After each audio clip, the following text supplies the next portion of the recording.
October 14, 1943, Schweinfurt, Germany. American B-17 flying fortresses drone through scattered clouds at 25,000 feet, their aluminum fuselages glinting against the autumn sky. Below, concealed among the factories and residential blocks, 88mm FLAK gun crews of the German Luftwaffe crouch behind their steel shields, waiting for the formations to enter their killing zone. What these men cannot know, as they track the approaching bombers through their optical rangefinders, is that they are manning the deadliest positions in the entire German military, stations where 4 out of every 5 men will never see the war's end. The statistics are as stark as they are horrifying. By the time the Third Reich collapsed in May 1945, an estimated 80% of all German anti-aircraft gun crews had been killed, wounded beyond recovery, or listed as missing in action. This mortality rate exceeded that of U-boat crews, Panzer divisions, even the dreaded Waffen SS. Yet history has largely overlooked these men who fought from stationary positions, unable to retreat, unable to seek cover, condemned to stand their ground against an enemy that could strike from any direction at any moment. The path to this carnage began in the mid-1930s, when German engineers at Rheinmetall developed what would become the most feared anti-aircraft weapon of the war. The 8.8 cm Flugabwehrkanone 18, known simply as the 88, emerged from secret design programs that violated the Treaty of Versailles. Heinrich Erhardt, the Thuringian engineer who oversaw construction of the Rheinmetall plant in Düsseldorf, could not have imagined that his creation would become both Germany's salvation and its curse, a weapon so effective that the Allies would dedicate enormous resources to destroying the men who operated it.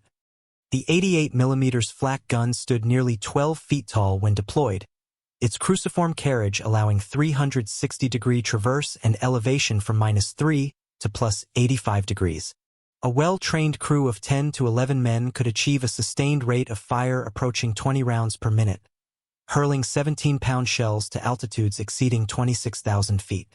Each projectile carried approximately 1 kilogram of high explosive designed to fragment into more than 10,000 razor-sharp pieces, creating a lethal sphere with a radius extending beyond 200 yards. The weapon's semi-automatic breech ejected spent casings and cocked the firing mechanism with each shot, while specialized ammunition handlers maintained a steady supply of time-fused shells calculated to detonate precisely where enemy aircraft would be flying when the projectiles reached their target altitude. Yet technical excellence meant nothing without skilled operators, and in the war's early years, German FLAK crews represented the finest anti-aircraft gunners in the world. They trained extensively with the Kommandozrat fire control system, an analog computer that calculated targeting solutions based on aircraft speed, altitude, and direction. Multiple gun batteries could be slaved to a single fire control center, allowing coordinated barrages that filled entire sections of sky with overlapping bursts.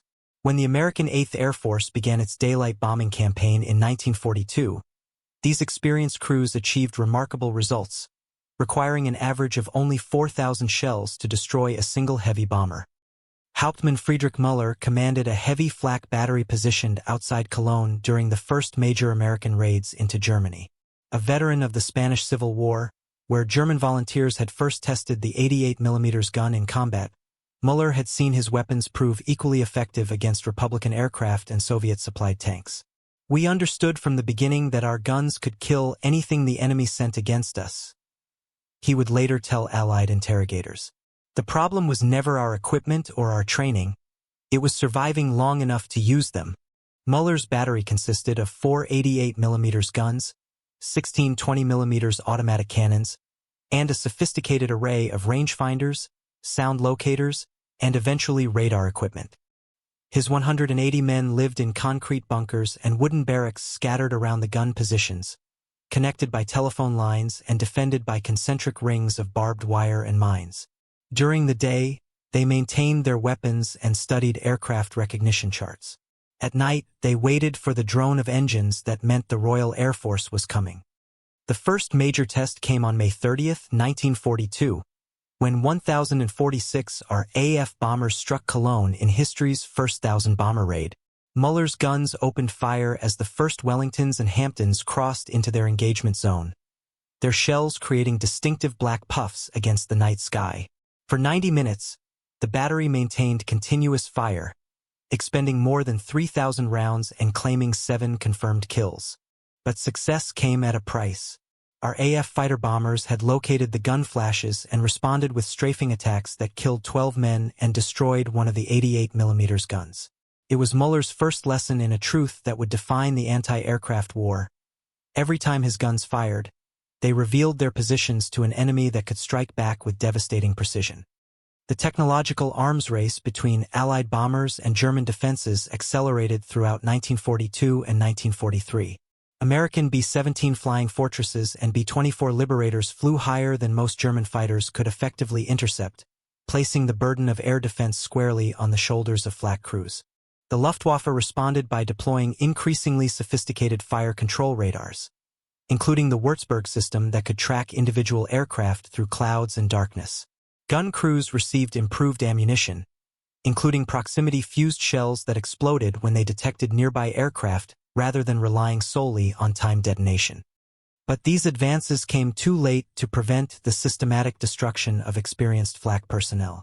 Every major bombing raid claimed dozens of gun crews, men who could not be quickly replaced. The Luftwaffe began pressing teenage Hitler Youth members into anti-aircraft service, sending boys as young as 15 to man positions that had previously required years of training.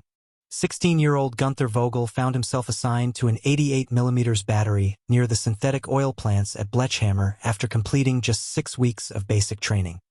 "They told us we were defending the fatherland," Vogel recalled decades later. "What they didn't tell us was that we were being sent to die. The experienced men knew it, you could see it in their eyes. They tried to teach us everything they could in the little time we had. But there was so much to learn. Loading drills, range calculations, aircraft recognition, radio procedures, how to survive a strafing attack. Most of us never mastered any of it before the bombers came." Vogel's battery occupied a carefully camouflaged position 3 kilometers from the main industrial complex. The 4 88mm guns were positioned in concrete revetments, with ammunition bunkers connected by underground tunnels. A central fire control bunker housed the Würzburg radar and the Kommandaturek computer, while smaller positions scattered around the perimeter contained 20mm and 37mm automatic cannons for close defense. On paper, it appeared to be a formidable defensive position. In reality, it was a carefully constructed death trap. The American bombing campaign intensified throughout 1943, with daylight raids becoming larger and more frequent. The 8th Air Force discovered that attacking the same targets repeatedly forced German defenders to concentrate their FLAK batteries, making them easier to locate and destroy. Schweinfurt, with its vital ball-bearing factories, became a particular focus of Allied attention. The city's defenders eventually deployed more than 300 heavy anti-aircraft guns in and around the target area, creating one of the most concentrated FLAK zones in Germany. On August 17, 1943, 230 B-17s of the 1st Bombardment Wing attacked Schweinfurt, while 146 bombers from the 4th Bombardment Wing simultaneously struck aircraft factories at Regensburg. The dual raid forced German fighters to divide their attention, leaving FLAK crews to bear the brunt of defensive responsibility. Oberstfreiter Hans Dietrich, a gun layer with the 8th Heavy FLAK Battalion, watched through his optical sight as the American formations approached from the northwest, their contrails etching white lines across the blue sky. "The bombers came in perfect formation," Dietrich remembered, "for engine fortresses flying in those tight combat boxes they used for mutual protection. Our fire control center calculated the intercept point and started feeding data to all 4 guns. The first shells burst right in the middle of their formation, close enough that I could see pieces falling from the lead aircraft. But they kept coming, straight and level, like they didn't even notice we were shooting at them." The Schweinfurt FLAK batteries fired more than 12,000 rounds during the 20-minute engagement, claiming 14 confirmed kills and damage to 67 additional bombers. But Allied fighter bombers had photographed the gun positions during the attack, and within hours, P-47 Thunderbolts were racing across the German countryside at treetop level, hunting for FLAK batteries. Dietrich's position took direct hits from 500-pound bombs that killed 23 men and destroyed 2 guns. The survivors spent the next 3 days digging bodies from the rubble while factory workers brought replacement equipment. The pattern repeated itself across Germany as the bombing campaign expanded. FLAK crews would exact a toll on Allied formations, only to face devastating retaliation from fighter bombers and follow-up raids specifically targeting anti-aircraft positions. The Allies developed specialized cluster bombs designed to destroy gun crews, weapons that scattered hundreds of small bomblets across wide areas. These FLAK suppression munitions could wipe out entire batteries with a single pass, leaving cratered positions littered with destroyed equipment and dismembered bodies. As 1943 progressed into 1944, the character of German FLAK crews changed dramatically. The veteran gunners who had manned the weapons since the war's beginning were dead, captured, or transferred to other duties. Their replacements included increasing numbers of foreign workers, prisoners of war, and women pressed into service as the Reich's manpower crisis deepened. The 47th FLAK Regiment, defending synthetic oil plants in the Ruhr Valley, listed personnel from 14 different nationalities by early 1944, including Russians, Poles, Czechs, and even captured French colonial troops. Oberstfreiter Maria Hoffmann, one of the first women assigned to a front-line FLAK battery, arrived at her position near Hamburg in February 1944. At 19, she had volunteered for anti-aircraft service after her brother was killed flying fighters over Italy. The battery commander, Hauptmann Wilhelm Brandt, assigned her to the communications section, where she would relay targeting information from the central fire control position to individual gun crews. "The men didn't want us there," Hoffmann recalled. "They said women would bring bad luck, that we couldn't handle the pressure when the bombing started. But we proved them wrong. I spent 8 months in that battery, and I never missed a fire mission or failed to pass an order. The problem wasn't our competence. It was that none of us lived long enough to gain real experience." Hoffmann's battery faced its first major test during the Allied oil campaign of 1944, when American bombers began systematically attacking German fuel production facilities. The Hamburg complex, which included both refineries and synthetic fuel plants, became a priority target for the 8th and 15th Air Forces. On June 20, 1944, more than 500 B-17s and B-24s approached the city in broad daylight, escorted by hundreds of P-51 Mustangs and P-47 Thunderbolts. The FLAK defenses around Hamburg had been strengthened significantly since the devastating RAF fire bombing raids of July 1943. More than 200 heavy anti-aircraft guns protected the industrial area, supported by thousands of lighter automatic weapons and an extensive network of barrage balloons. The Central Fire Control Center coordinated the defense from a massive concrete tower, using data from multiple radar installations to track incoming formations and distribute targeting information to subordinate batteries. As the American formations crossed the North Sea coast, German radar operators began plotting their course and calculating time to target. Battery commanders received initial warnings 40 minutes before the bombers would reach their positions, allowing crews to man their weapons and establish communication links with the Central Fire Direction Center. Hoffmann took her position at the main switchboard, checking connections to all 4 88mm guns and the 6 20mm positions scattered around the battery perimeter. The first shells burst among the lead bombers at exactly 1,347 hours, marking the beginning of an engagement that would last 23 minutes and consume more than 8,000 rounds of heavy anti-aircraft ammunition. Hoffmann maintained constant communication between the guns and the fire control center, relaying corrections and target updates as the formations maneuvered through the FLAK field. She could hear the continuous thunder of her battery's guns, punctuated by the sharper crack of nearby explosions as Allied bombers dropped their loads on the sprawling industrial complex. But the Americans had learned from previous raids. P-51 Mustangs dove through the FLAK bursts to strafe German gun positions, while specialized bomber formations attacked the anti-aircraft sites themselves. Hoffmann's battery survived the initial bombing, but follow-up attacks by fighter bombers caught the crews in the open while they attempted to reload ammunition. Direct hits destroyed 2 of the 88mm guns and killed 37 men, including Hauptmann Brandt. Hoffmann herself survived only because she had been inside the concrete communication bunker when the bombs fell. The destruction of experienced FLAK crews created a cascading effect throughout the German air defense system.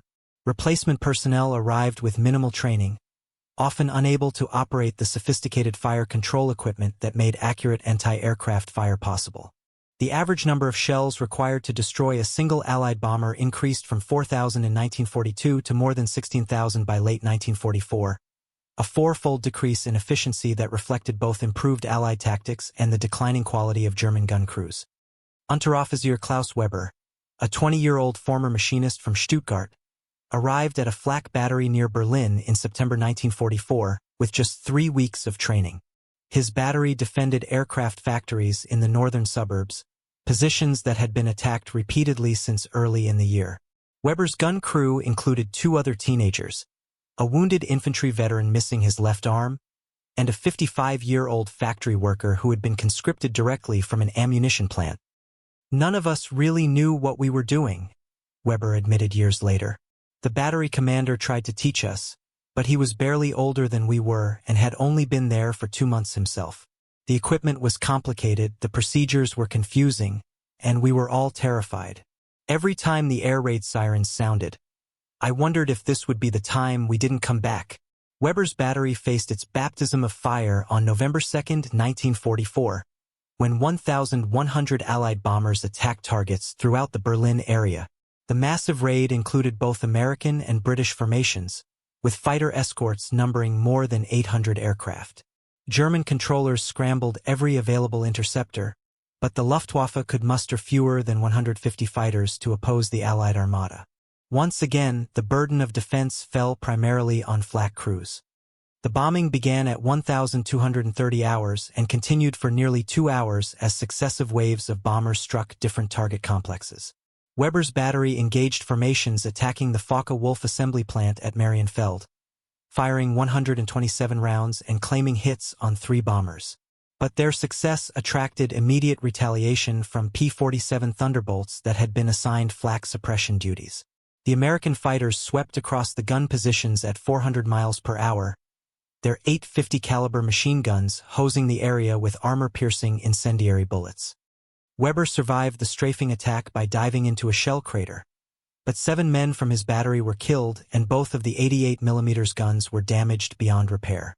The wounded infantry veteran, Feldwebel Otto Kraus, bled to death from multiple bullet wounds, while Weber tried desperately to apply field dressings. The 55-year-old factory worker, Heinrich Mahler, lost both legs when a 20mm cannon exploded from a direct hit. By the time the all-clear sounded, Weber's battery had effectively ceased to exist as a fighting unit. The systematic destruction of FLAK crews accelerated during the final months of the war as Allied air superiority became absolute.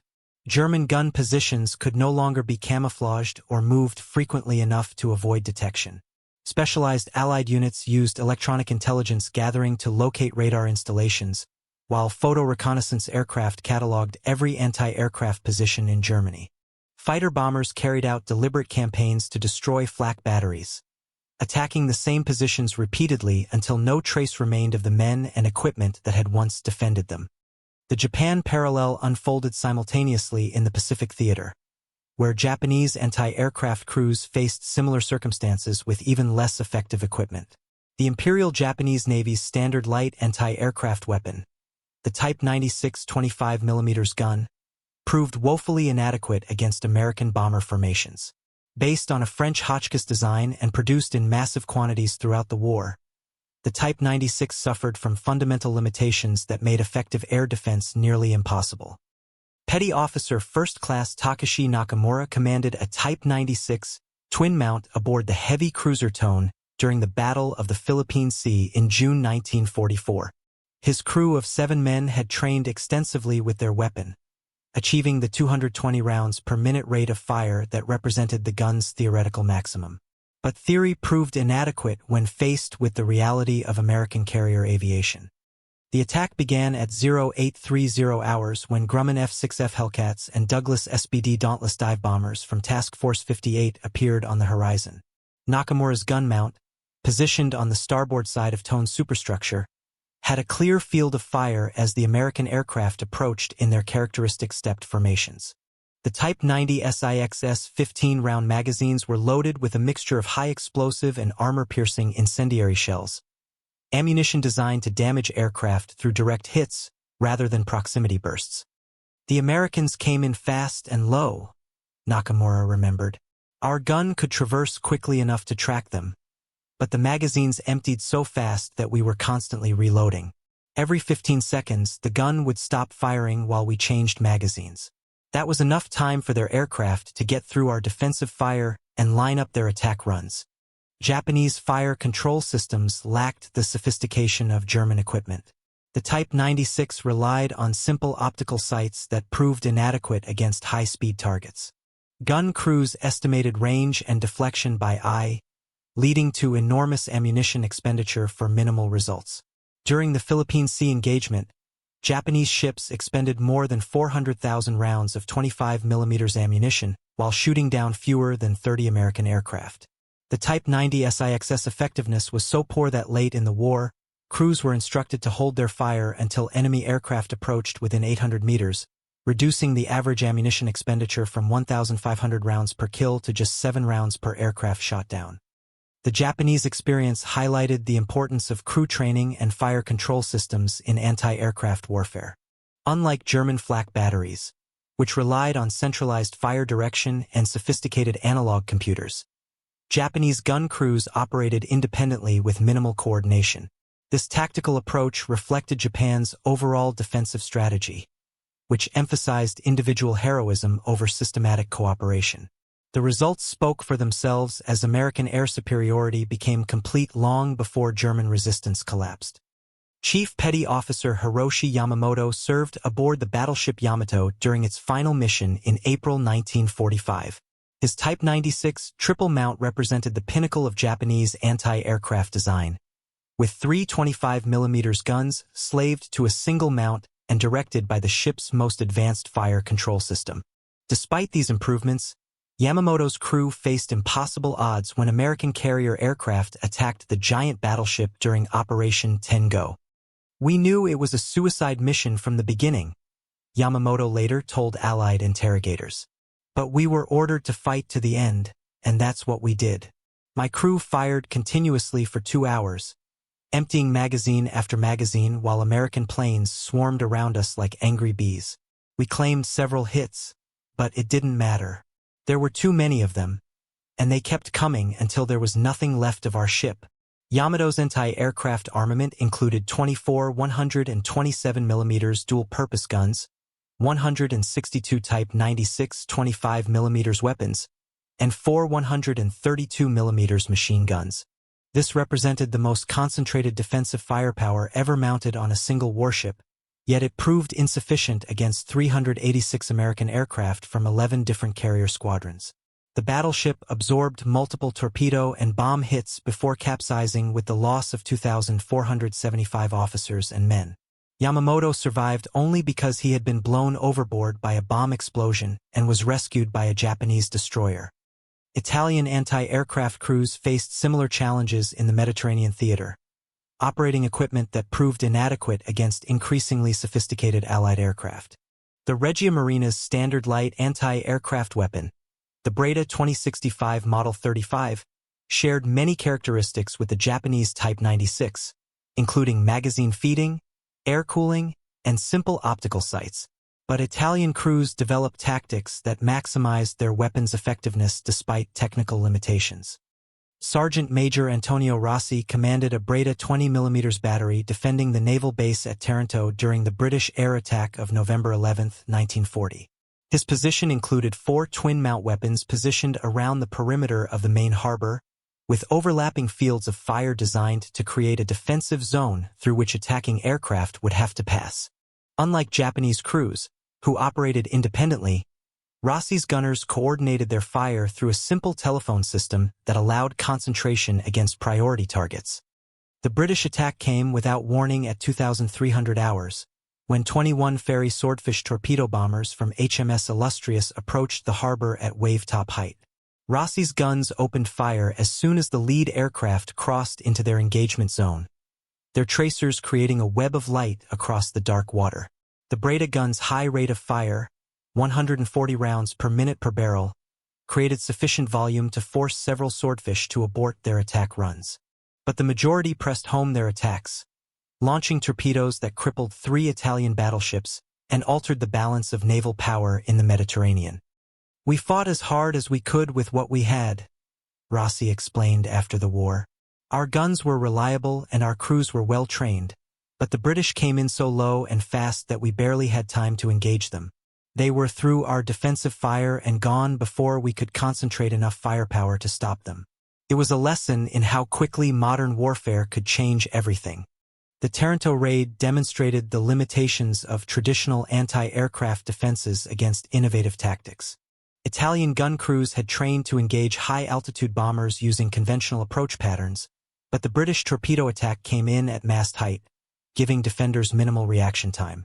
This tactical surprise, combined with the Swordfish's obsolete biplane design that made it difficult to hit with optical sights, resulted in a devastating defeat despite the presence of hundreds of anti-aircraft weapons. Italian crews adapted their tactics throughout the war, but equipment limitations remained a constant problem. The Breda 20mm gun suffered from excessive vibration that made accurate fire difficult, while its air cooling system limited sustained fire rates during extended engagements. Ammunition supply proved equally problematic, as 20-round magazines required constant reloading during combat. These technical shortcomings, combined with declining pilot quality as experienced aircrew were lost, meant that Italian anti-aircraft effectiveness decreased steadily throughout the conflict. The human cost of anti-aircraft warfare extended far beyond the gun crews themselves. Ammunition production required enormous industrial resources and hundreds of thousands of workers, many of whom faced conditions nearly as dangerous as frontline combat personnel. The Bromberg Dynamit Nobel AG factory in occupied Poland employed more than 20,000 workers by 1944, producing gunpowder and explosives for German anti-aircraft shells. These workers included local Poles, German technical specialists, Soviet prisoners of war, and over 1,000 Jewish women transferred from the Stutthof concentration camp. Maria Kowalski, a Polish factory worker conscripted for ammunition production, spent 18 months loading propellant charges for 88mm shells.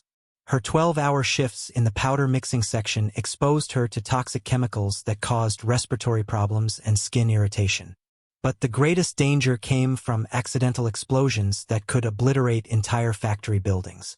During her time at Bromberg, Kowalski witnessed 3 major explosions that killed more than 150 workers and destroyed millions of rounds of completed ammunition. "We knew that every shell we made would be used to kill Allied pilots," Kowalski recalled. "But we also knew that if we refused to work, we would be shot. Some of us tried to sabotage the production by mixing sand into the powder charges or damaging the machinery, but the German supervisors were very careful to check everything. Most of the time, we just tried to survive another day and hoped that the war would end before the factory killed us." The Bromberg complex produced approximately 5% of all German anti-aircraft ammunition, requiring constant shipments of raw materials and finished products via heavily defended rail lines. Allied bombing raids targeted these transportation networks, but the factory itself remained operational until Soviet forces overran the area in January 1945. By that time, more than 3,000 workers had died from industrial accidents, Allied air attacks, or execution for suspected sabotage. German ammunition production statistics reveal the enormous scale of anti-aircraft warfare. By 1944, the Wehrmacht was expending more than 20 million rounds of anti-aircraft ammunition per month, requiring the output of dozens of factories and hundreds of thousands of workers. This industrial effort consumed resources that might otherwise have been used for tanks, aircraft, or other weapons, demonstrating the cascading effects of the Allied bombing campaign. Every ton of steel used for anti-aircraft shells was steel that could not be used for U-boats or fighter planes. The technical evolution of German FLAK continued throughout the war despite increasing resource constraints. The 88mm FLAK 41, introduced in 1943, featured a longer barrel and more powerful propellant charges that increased muzzle velocity and effective range. The 105mm FLAK 39 and 128mm FLAK 40 provided even greater performance, with the larger weapon requiring only 3,000 rounds to destroy a single Allied bomber compared to 16,000 rounds for the standard 88mm gun by late 1944. But improved weapons could not compensate for the declining quality of gun crews. Oberstfreiter Ernst Hoffmann, a gun layer with a 128mm battery defending synthetic oil plants near Leipzig, had received only 4 weeks of training before being assigned to his position in March 1945. His crew included 2 15-year-old Hitler Youth members, a Ukrainian prisoner of war, and a German Air Force mechanic who had never operated anti-aircraft guns before being transferred to FLAK duties. The big gun was incredibly powerful, Hoffman remembered. When it fired, the shock wave would knock you down if you weren't holding on to something. The shells were huge, about the size of a small man, and they could reach any altitude the Americans could fly. But we barely knew how to operate it. The Ukrainians didn't speak German. The boys were too young to understand the technical procedures, and the mechanic kept trying to adjust the gun like it was an aircraft engine. Hoffman's battery faced its only major engagement on April 10, 1945, when 1,200 Allied bombers attacked targets throughout central Germany. The 128mm guns opened fire at maximum range, their massive shells creating spectacular bursts at high altitude. But poor fire control meant that most rounds exploded harmlessly between bomber formations, wasting ammunition that could not be replaced. After 90 minutes of firing, the battery had expended its entire ammunition supply while claiming only 2 probable hits on Allied aircraft. The final phase of FLAK operations took place in the rubble of German cities as Allied forces closed in from all directions. Anti-aircraft guns were pressed into service as anti-tank weapons, a role for which they had originally been designed but which few crews were trained to perform. The massive concrete FLAK towers built in Berlin, Hamburg, and Vienna became last-stand fortresses, their thick walls providing protection for thousands of civilians, while their guns continued firing until the very end. Flakturm I in Berlin's Tiergarten district represented the pinnacle of German anti-aircraft construction. The massive concrete structure rose 128 feet above the surrounding parkland, its walls 8 feet thick and capable of withstanding direct hits from the heaviest Allied bombs. The tower's primary armament consisted of 4 twin 128mm guns, supported by numerous smaller weapons and sophisticated fire control equipment. During the final battle for Berlin, the tower's guns engaged Soviet aircraft while simultaneously providing artillery support for German ground forces. Oberstfreiter Wolfgang Becker served as a rangefinder operator in Flakturm I during the last weeks of the war. His position in the tower's upper levels provided an unobstructed view of the burning city while Soviet artillery shells exploded against the structure's walls. The tower's ammunition magazines contained thousands of rounds for the 128mm guns, but shortages of trained personnel meant that only half the weapons could be manned effectively. "We could see the Russian tanks advancing through the streets," Becker recalled. "Our big guns were designed to shoot at aircraft, but we lowered them to fire directly at ground targets. The 128mm shells could destroy any tank the Russians had, but we were running out of ammunition and trained crews. Most of the men in the tower were refugees from other units, soldiers who had never worked with anti-aircraft guns before." The Berlin FLAK towers held out until May 2, 1945, several days after Hitler's suicide and the fall of most other German positions. When they finally surrendered, Allied investigators found thousands of civilian refugees sheltering in the lower levels, protected by walls that had absorbed countless hits from bombs, artillery shells, and rocket attacks. The towers themselves remained virtually undamaged despite sustained bombardment, testament to German engineering skill even as the Reich collapsed around them. The final accounting of anti-aircraft casualties reveals the true scope of this forgotten Holocaust. German records, fragmentary and often destroyed in the war's final chaos, suggest that more than 300,000 FLAK personnel were killed during the conflict. Japanese losses numbered in the tens of thousands, while Italian casualties reached similar proportions relative to the size of their anti-aircraft forces. These figures do not include the hundreds of thousands of factory workers, transportation personnel, and support troops who died producing and supplying anti-aircraft weapons and ammunition. Allied bomber casualties provide another perspective on the air war's intensity. The U.S. 8th Air Force alone lost more than 8,000 heavy bombers over Europe, representing approximately 80,000 aircrew killed, wounded, or captured. Our AF Bomber Command suffered even heavier losses during its night offensive, with more than 55,000 aircrew killed and thousands more wounded or captured. These casualties occurred despite Allied advantages in training, equipment, and tactical support.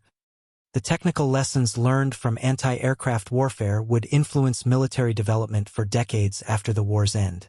Proximity-fused shells, developed by the Allies and kept secret throughout the conflict, proved 3 times more effective than time-fused ammunition.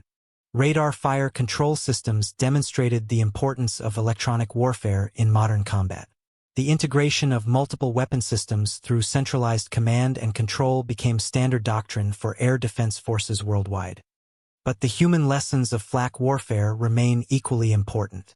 The systematic destruction of trained personnel created a cascading failure that no amount of technical improvement could overcome. German anti-aircraft effectiveness declined steadily throughout the war not because of equipment failures, but because experienced crews could not be replaced quickly enough to maintain operational capability. This pattern would repeat itself in subsequent conflicts, demonstrating the crucial importance of personnel protection and training continuity in military operations. The strategic implications of anti-aircraft warfare extended far beyond the immediate tactical results. German FLAK forces tied down more than 1 million personnel who might otherwise have served in combat units, while consuming enormous quantities of raw materials and industrial capacity. The Allies' decision to target these defenses systematically proved to be one of the most cost-effective aspects of the bombing campaign, yielding benefits far exceeding the resources invested. The story of anti-aircraft crews represents one of World War II's most overlooked tragedies, a systematic destruction of human life that occurred largely outside public view. These men and women served in stationary positions that offered no possibility of retreat or escape, manning weapons that revealed their locations every time they fired. They faced an enemy that possessed overwhelming superiority in numbers, technology, and tactical flexibility. Yet they continued to fight until the very end, knowing that survival was unlikely and victory impossible. The 80% mortality rate among German FLAK crews exceeds that of any other military occupation during World War II. It represents a level of sacrifice that modern audiences struggle to comprehend, sustained over months and years rather than brief periods of intense combat. These crews died not in dramatic charges or desperate last stands, but in the daily routine of manning defensive positions that everyone knew would eventually be destroyed. Their legacy lies not in the aircraft they shot down or the industrial targets they protected, but in the demonstration of human endurance under impossible circumstances. They served as the shield that protected German civilians from Allied bombing, absorbing punishment that might otherwise have fallen on cities and factories. They bought time for evacuation efforts and industrial dispersal programs that saved countless lives even as they themselves perished at their posts. The technical achievements of anti-aircraft warfare, impressive though they were, pale beside this human story. The Commandagerat fire control systems, the proximity-fused shells, the radar networks, and the massive concrete towers all eventually became obsolete. But the courage and dedication of the men and women who operated these systems under conditions of almost certain death remains a permanent testament to the human spirit under extreme duress. Today, advanced surface-to-air missile systems have largely replaced the massed anti-aircraft guns of World War II. Modern air defense relies on mobility, electronic warfare, and precision guidance to achieve effects that once required thousands of guns and hundreds of thousands of personnel. The devastating casualty rates that characterized FLAK operations during 1943-1945 are unlikely to be repeated, at least in the same form. Yet the fundamental challenges remain unchanged. Air defense personnel still face an enemy that can strike from any direction with minimal warning. They still operate weapons that reveal their positions when fired. They still serve as the last line of defense for civilian populations and critical infrastructure. The technical details may have evolved, but the human requirements of courage, training, and sacrifice remain constant. The memorial to these forgotten warriors exists not in bronze monuments or marble walls, but in the freedom of the skies above the cities they died defending. Every commercial airliner that lands safely, every medical helicopter that responds to an emergency, every aircraft that flies without fear of ground-based attack, owes something to the men and women who learned through bitter experience how to protect airspace against determined enemies. Their sacrifice reminds us that military technology, however sophisticated, remains only as effective as the human beings who operate it. The German FLAK crews of World War II possessed some of the finest anti-aircraft weapons ever built, supported by advanced fire control systems and abundant ammunition supplies. Yet they were systematically destroyed by an enemy that recognized the crucial importance of targeting the operators rather than just their equipment. The 80% mortality rate among anti-aircraft crews stands as history's bloodiest lesson in the human cost of technological warfare. These men and women died not because their weapons failed, but because they succeeded too well, attracting the focused attention of an enemy that possessed the resources and determination to hunt down every gun position in Germany. Their story deserves remembrance not as a tale of military failure, but as an example of human endurance pushed beyond all reasonable limits in service of their nations and their comrades. In the end, the statistics tell only part of their story. Behind every percentage point lie individual men and women who faced impossible odds with whatever courage they could muster. They served in positions that offered no glory, no chance of decisive victory, and minimal hope of survival. Yet they remained at their posts, firing their guns, and dying at their positions until the war finally ended. Their sacrifice, measured not in victories won but in time bought and lives saved, represents one of World War II's most profound examples of duty carried to its ultimate conclusion.